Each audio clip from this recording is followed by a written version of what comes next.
خداوند یسوع مسیح کے زندہ اور جلالی نام میں آپ سب کو سلام۔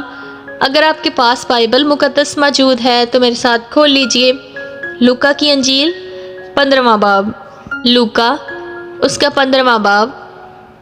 سب محسون لینے والے اور گنہگار اس کے پاس آتے تھے تاکہ اس کی باتیں سنیں، اور فریسی اور فقیہ بڑبڑا کر کہنے لگے کہ یہ آدمی گنہگاروں سے ملتا اور ان کے ساتھ کھانا کھاتا ہے۔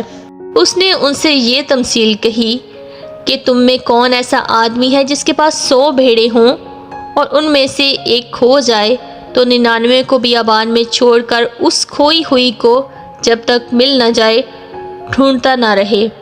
پھر جب مل جاتی ہے تو وہ خوش ہو کر اسے کندھے پر اٹھا لیتا ہے اور گھر پہنچ کر دوستوں اور پڑوسیوں کو بلاتا اور کہتا ہے میرے ساتھ خوشی کرو کیونکہ میری کھوئی ہوئی بھیڑ مل گئی۔ میں تم سے کہتا ہوں کہ اسی طرح 99 راست بازوں کی نسبت جو توبہ کی حاجت نہیں رکھتے، ایک توبہ کرنے والے گناہگار کے باعث آسمان پر زیادہ خوشی ہوگی۔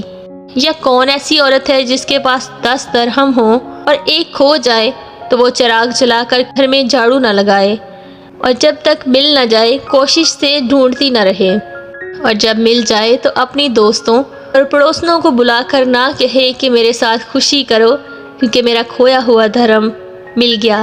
میں تم سے کہتا ہوں کہ اسی طرح ایک توبہ کرنے والے گناہگار کے باعث خدا کے فرشتوں کے سامنے خوشی ہوتی ہے۔ پھر اس نے اس سے کہا کسی شخص کے 2 بیٹے تھے۔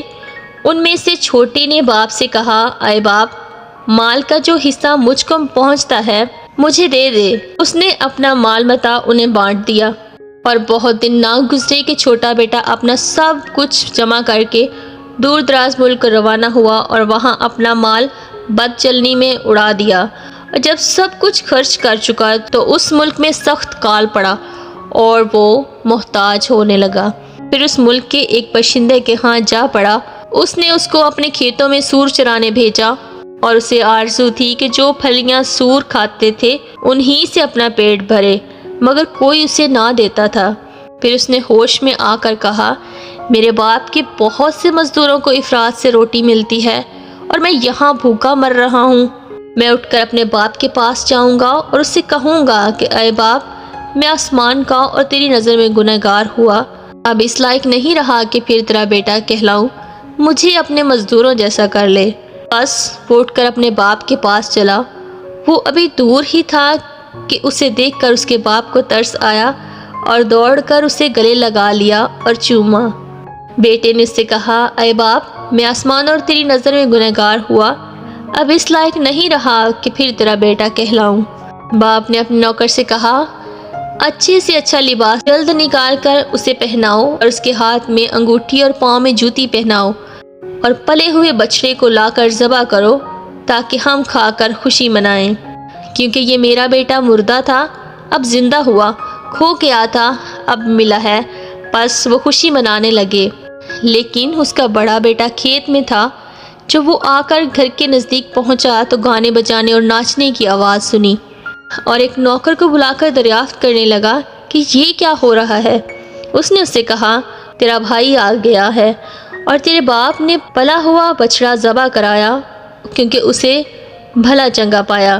وہ غصے ہوا اور اندر جانا نہ چاہا، مگر اس کا باپ باہر جا کر اسے منانے لگا۔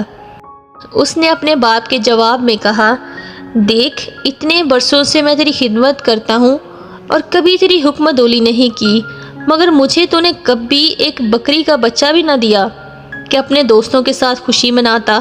لیکن جب تیرا یہ بیٹا آیا جس نے تیرا مال متاع کسبیوں میں اڑا دیا تو اس کے لیے تو نے پلا ہوا بچڑا ذبح کرایا۔ اس نے اس سے کہا بیٹا، تو ہمیشہ میرے پاس ہے اور جو کچھ میرا ہے وہ تیرا ہی ہے، لیکن خوشی منانا اور شادمان ہونا مناسب تھا کیونکہ تیرا یہ بھائی مردہ تھا اب زندہ ہوا، کھویا ہوا تھا اب ملا ہے۔ پاک کلام کا پڑھا اور سنا جانا ہم سب کے لیے باعث برکت ہو۔ آمین۔ God bless you.